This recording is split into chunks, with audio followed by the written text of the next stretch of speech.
Hello and welcome to Informative Insight by ADRH.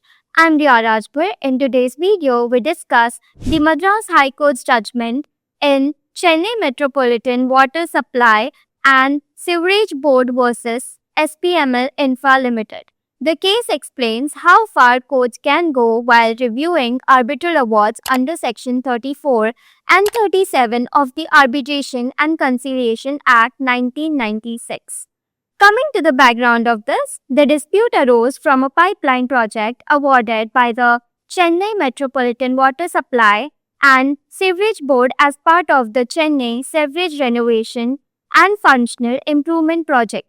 SPML Infra required to supply and lay pipelines within the agreed period. SPML claimed that after the contract was awarded, the board introduced substantial post-contractual changes in the alignment and scope of work. According to SPML, this led to drastic reduction in quantities, delays in drawings and approvals, increased excavation depth, additional manpower, and higher cost. The board argued that this was a lump sum contract and that SPML had accepted the risk of site conditions, underground utilities, and obstructions. Arbitration and court proceedings that dispute went to arbitration. The tribunal by majority allowed several claims in favor of SPML. One arbitrator gave a minority award for lesser amounts.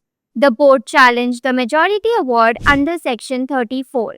The single judge party interfered. The award was set aside only for claim number 6 relating to prolongation cost and loss of profit. Because there was insufficient evidence of actual loss and the Hudson formula had been used without adequate basis, the award was confirmed in all other respects. The board then appealed under Section 37. So the High Court's reasoning was the division bench held that the scope of interference under Section 34 and 37 is limited. Courts do not sit in appeal over arbitral awards and cannot reappreciate evidence merely because another view is possible. On claim number 5, the tribunal had found the reduction in supply of pipes was about 65% and reduction in laying of pipelines was nearly 80%. The court held that the tribunal's interpretation that this was beyond ordinarily contractual variation was a plausible view. On claim number 12 relating to additional execution, the tribunal relied on pipe laying cards, job records, and contemporaneous documents jointly maintained during execution. The court held that these were factual and technical findings based on evidence and could not be reopened in appeal. Final takeaway and outro, the appeal was dismissed and the single judge order was confirmed. The judgment reinforces that technical findings of an arbitral tribunal deserve deference, especially where based on project records and contractual interpretation.